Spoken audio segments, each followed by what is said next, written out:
All right, hey everybody, what is going on? Vitaly Dubin is here. We are live on a cruise in Barcelona with Ivan on Tech.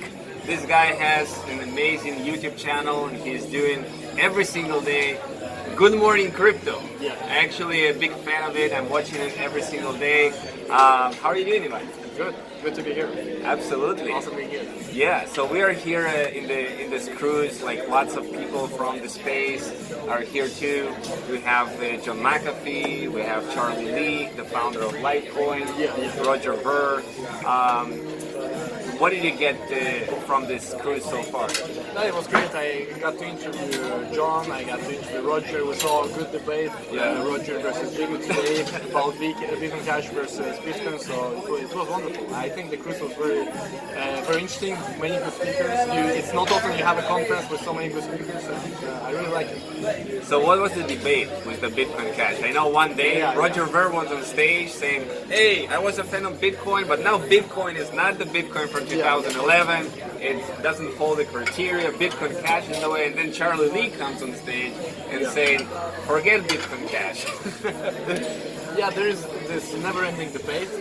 And I think the debate today was good because we got many good arguments from both sides. And I think it would be foolish to say that, you know what, Bitcoin Cash will die, or to be 100% sure of anything, because the space is so new. We don't know how it's going to play out. And I think we saw very good arguments from Jimmy and from BTC side, and also Tom Waste, because he had to jump in when Jimmy left them, and also from Roger's side.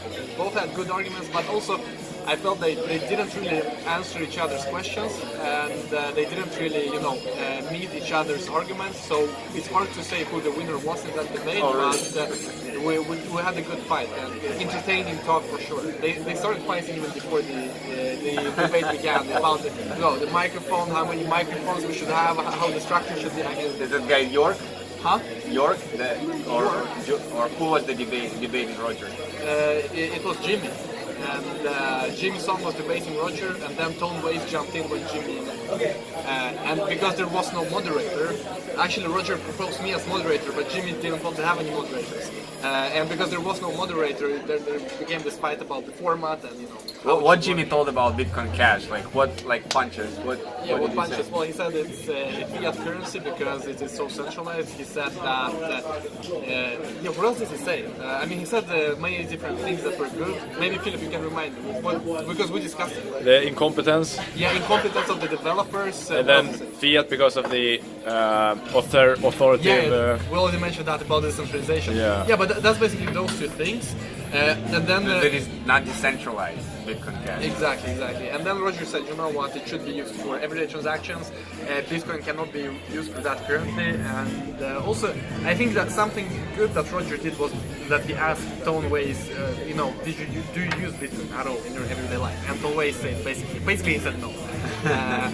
And so I think both of them had good facts and good arguments. But the winner is impossible to say because they didn't meet each other's arguments. They just continued talking about their talking points, and that's it. So why did you start this Good Morning Crypto show? And what inspired you to start it? Yeah, I started a YouTube channel in April 2017. But then, I think in February, I started doing daily videos with this Good Morning theme. And I just thought it would be cool to do daily show. And even you and I, Philip, we discussed that, should be doing daily way before. And I don't know, it was just a cool thing I like to do every day, like Good Morning Britain, Good Morning the US, and Good Morning Crypto. So that is good. That was the perfect time to get started, April, in the middle of the bull market. No. This April, if you this today is September. I started doing, YouTube channel started April. Yeah, but Good Morning Crypto each and every day was this February. Oh, okay. Exactly. Before that, you were not doing everything. No, I was doing it a few times a week, and it wasn't called Good Morning Crypto. It was I talked about random stuff, very different, but mostly about blockchain technology. Every day is a little stressful. You're 8 a.m. Yeah. It's not. as long as you go to breaks, you take like cruises. Like now I'm not doing it because we're on a cruise, but other than that, I think it's awesome. Like, I don't find it stressful. It's amazing. I get to get up early and do work, and I like it. You just want to inspire more people and educate them about the space. I mean, get updated about the news and by you yourself. get good feedback. I learn something, people learn something. I get good feedback, so I feel good. I also wake up early. I'm done with I'm done with my most important thing when it comes to YouTube for 8:30. Most people are still sleeping, so that's why I like it. And you have your own Toshi Times. You created this news site. Yeah, Toshi Times is our website that we launched in March, April, and it's a blockchain news outlet. We cover the news, and we will continue building. I mean, maybe we'll do, as we discussed, maybe we'll do some analysis, maybe we'll do some more things, but currently it's a news website, ToshiTimes.com. And the group is pretty quick. Currently we have 200,000-300,000 visitors per month. Per month, and that's cool. it's been very quick. Absolutely. I didn't know you owned that. I just figured it out today. This was one of the websites. Yeah, I mean, I'm not hiding it. I've told it several times on my YouTube channel, but yeah, some people now you guys know. That's really cool. So you have that. You're educated about crypto. By the way, really cool background with that setup. Nice. You have your own academy. Like a lot of times you say, hey, Yeah. here's how Ethereum works. Are you in our academy? I'm not in the academy because I never thought to become a programmer. Yeah. But you actually come from a programming background. And you don't have to be a programmer. So Philip and I, the guy who's filming, we've actually created a programming course where we teach you programming from scratch and then programming on Ethereum, Neo, and Ethereum, NEM, and EOS. Now we're creating a business course where we teach people how big companies use blockchain and how they combine blockchain with their existing infrastructure. And also we have a fundamentals course, just about the basics of the technology. So yeah, go to coding.ivanotech.com for coding or business.ivanotech.com for the business course. So it's like full course for developers. Yeah. You Somebody start wants- from zero. It's a very long course. It's very cost efficient. Like it costs only a few $100s. I mean, people spend that on like a baseball game or junk food. So don't do that. Go buy the course. You will learn a lot, and you will be a valuable person in the world. And that is the most important thing. You should be valuable. Why you're passionate about helping people with coding on the blockchain? I think coding is fun. I think you can do so many different things with coding. We see a huge demand for programmers in blockchain space. Right. And it's all about. I also get so good feedback from people. So I'm happy doing it. People are happy, and we get to grow the academy. We get to attract even more people into the academy, which allows us to do even more things, to invest even further in different projects, like for example Toshi Times. And it's fantastic. Yeah, so it's like this growing demand for the blockchain, like all the different cryptocurrencies, ICOs, all that. Like every time I go to CoinMarketCap, I see like more and more cryptocurrencies every day added. Exactly. Yeah. And all of them need teams. So where do they get those teams? And like it's Upwork and stuff. very hard sometimes, absolutely. There are a limited number of developers and seems to be unlimited number of ICOs. But you know what? All of the ICOs have millions of dollars, or at least successful ICOs that have successfully raised money. They have millions of dollars. They need developers, and it's a market. So of course, if there are few developers, many ICOs, the prices for those developers will go up. So what do you think about the current market? We are like 8 months, 9 months in the bear market, and people are freaking out. And should they go out of crypto and stuff? I mean, I'm not giving financial advice, but it's like it was in 2013. So I bought at the peak 2013. It was $1,000. I FOMO'd in on the top, and everything crashed. It was, I mean, just like now, everyone was very negative about crypto after that. But you know, then it came back, and it came back 10 times higher, 20 times higher. 20 times higher. Yeah. So it's I mean, it's all about your internal belief. What you think about this. If you don't believe it, you shouldn't be here about it. For me, I learned from my past experiences, and to me, it's very, very like that last time. Yeah, I mean, I've seen several people predicting prices for Bitcoin, and although you cannot predict entirely, but overall the move should be higher. I mean, everything points out for bigger demand. Yeah, but at the same time, sometimes I actually feel a bit pity for like I feel people are like they're so hopeful for the price, And it's like, I understand why, because many people have so much invested and they invested more than they can afford to lose. Now they're like begging, you know, they're begging the SEC to allow the ETF. They're begging like Binance to accept their, like, sometimes it's just like pizza, like, guys, come on, stop begging for the price to go up. Like, of course it's fun when the price goes up, but at the end of the day, like, no one is using the coin, we don't have any adoption, what is the point? So I understand why people are so, you know, focused on the price. Let's pump the price and hope we get some news so the price goes up. And at the same time, it's all about, you know, what are we achieving. I think fundamentally, it's not about just pumping the price. It is the way that Bitcoin is structured. In one way, there is the demand side that is always increasing the awareness with all the YouTube channels that people are like yourself, and from the other side, there is the supply growth is not changing for the next 100 years. No matter how much the Bitcoin price will be, it'll be still the same growth supply. Yeah, and the question is, I mean, it's all about will demand increase? I mean, currently it is decreasing, obviously, because we went from 20 to 6,000. And the question is, how long time will it take before we see the next wave? I mean, it can take 4 years, it can take 5 years. Like from 2013 to 17, it was 4 years. So this bear market can be very long, or it can be short. Like, no one knows. No one really knows. If someone knew, they would be billionaires. So that is definitely something to keep in mind. Right. And I see all these different projects, you know, from point of sale, like different merchant tools that you can go to different places, mom and pop shops and small businesses, and they start accepting cryptocurrencies. I think when that happens, when the regular person will be aware, hey, there is a crypto bank, there is it's easy to use with credit cards, or it just directly can pay, and it will be everywhere.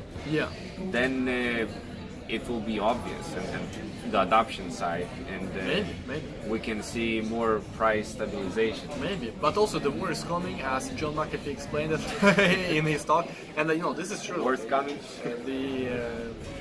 The current establishment will, of course, not let cryptocurrencies take their cake with fiat. Of course, governments want to have fiat. They want to print money. This is how many governments are financed. So no question about that. Fighting. And you know, if you haven't, try to find this speech from McAfee. He was waging war. He was like, this is war. It's coming. So it's going to be interesting to follow that. Like war, you mean from the banks and fiat? So that they really go after crypto. At the same time, I think it's impossible to go after crypto. I mean, you cannot ban crypto. You can only ban yourself out of crypto. It's a quote from Andreas Antonopoulos I like a lot. So, do you think fiat will collapse? I mean, honestly, I think it will take a very long time. Many people talk about dollar collapse. Maybe it will happen. I think it's just, you know, it's so much that is at stake, and they will do everything to save it. So I think it might take 20, 30 years. I really have, I have no idea, but my gut feeling is that it won't be a quick process, and it will take a long time. But it doesn't mean that crypto economy won't grow side by side. So this is something to realize. I do think that the crypto economy will grow side by side, and it's also a generational question. You know, to convince, for example, my mom and the older generation about Bitcoin, it's hard. I think each generation maybe also has to pass for this to really take off. And this is normal. I mean, this is how all technology works.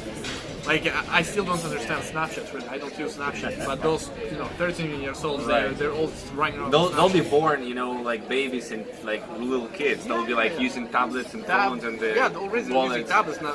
Soon they will be, receiving Bitcoin, sending Bitcoin in their directly schools. Social media, peer-to-peer. Maybe Facebook will create a coin. So I think it might be even a generational question. But people have been screaming about the dollar collapse since the gold backing was removed, and it is theoretically so that it should happen. The question is when. Will it be in 5 years or 30 years? Anyone's guess. When do you think all this craziness with ICOs? Like, what do you think about all those different projects? We're like bombarded with them. Do you think like most of them they have good intentions, but they are like not delivering on their promises? As a general, how do you see the ICO market? I mean, ICO market has come down a lot, and still people are doing ICOs, but it's way less now because investors are more educated, more skeptical, and this is good. When it comes to ICOs, I mean, I've seen both very good and very bad ICOs. It's very hard to say, they have good intentions. It's very different. many people have bad intentions. They're all, and also all of these scammers online. They're like, go to Telegram. They're like 10 different Ivan on texts trying to steal your money. Right. 10 different people or 10 different boxmen. So in that sense, it's, the space is full with scammers, unfortunately. And this is something you need to be careful with. There's no regulation. There's no customer support. You send this to someone you don't know, and you will not get it back. So I think ICOs will get better and better. They will not disappear. But current ICOs, most of them will fail. Most of them We will raised like this year more money than last year. Way yeah, more. yeah, it's the first quarter. But you look the second and third quarter, it's decreased. I think you can't even compare it to last year. But you're right about the first quarter of this year. And all in all, it is more. But not if you look at the latest quarters. Okay. So the trend is right now. It has been going up in the first half of the year, now it's going down. And you notice it all over the place. You see that fewer people are on conferences like this cruise. I think many people got tickets for free on this cruise because it's hard to sell nowadays. And we see it on many other conferences. I have traveled to many conferences, and you see the same picture all over the space. And it's just, the whole economy is a bit slower, a bit calmer, but that is when you actually have time to build things. That is where you have the time and space to deliver for the next bull run and be prepared for the next bull run if you think it will come. Do you think it will be this year or next year, the bull run? Bull run? I have no idea. I think it might. What's your gut feeling? My gut feeling will take years. I think it will be, and not this year. Maybe not even next year. I think it will take years actually. It's like 2013. That is what I have experienced. I haven't experienced any Well, quicker. a little different, but- right? but Than 2013. the market is definitely different, but also the hype was also different. So everything is different. But we can hope it recovers sooner. I think it will take years. Do you think the mass adoption, like what's the ballpark you will give for more mass adoption, like in your eyes, like couple years? When will Mass adoption, like when people on the streets, like they'll be using it everywhere. Yeah, but it's like I told you, it's all about generational shifts, and I think it will also take quite a bit of time actually. Considering all the complications with private keys, maybe the more you have like different crypto banks holding your money, it will become easier. But at the end of the day, I think we need to take a more broader view and realize it's all about how the fiat system will react currently. That is something that is still undecided, and I think we will see more pushback from fiat and from current establishments. What do you suggest for the average person, or somebody who's just working out there? They don't have necessarily too much time to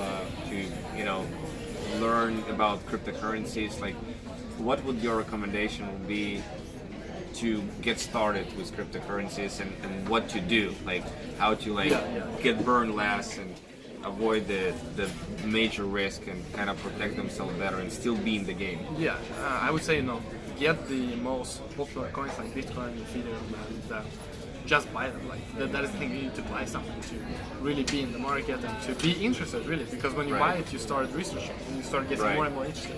So that is quite important. And that is how you yourself will drive yourself to more and more knowledge, because now you have your skin in the game. You have a skin in the game, you have assets, and there are all kinds of small market cap projects. Those are way riskier to hold, but I agree, Bitcoin is relatively less risky to hold. But you'd hold like the majority of your portfolio you would hold in Bitcoin, as it's a relatively less I wouldn't call it a portfolio. You just buy $100 of Bitcoin just to try it. Right. Like because you need to understand, is it something for me? Is it not? Maybe you buy it and you don't like it. You're like, what is this Bitcoin? I don't even believe in it. But maybe you buy it and you see the possibilities, you see the future, you see the upsides with having cryptocurrency, and then then you can continue on your own, and you will be able to make your own decisions based on that.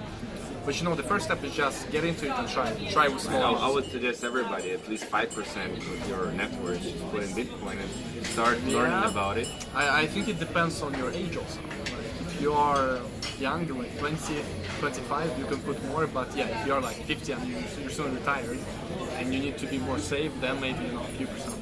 Right, I agree 100%. And this is incredible time, Ivan. Yeah, To absolutely. be alive, It's fun. you know. It's fun. Yeah. It's changing everything. I think if blockchain is even more interesting, you know, like it changes every industry. So it would be fun to watch from the different ways how it impacts our lives with those tokens and all of that stuff. Yeah. Coming to the future. So Awesome. we need to follow, follow Ivan on Tech on YouTube, follow Bitcoin's Walls Club, get educated about the space, learn about the space, like, stay in the game, stay in the news. He has a great resources with Toshi Times and Good Morning Crypto to stay up to date with the news. Awesome. And if you're up to date, then you know what's going on more, and you Yeah, learn, and exactly. you can learn every single time. So Exactly. thank you, man. Yeah, thank you very much. And Thank you we'll very much. enjoy the cruise and Goodbye, guys. Goodbye, guys.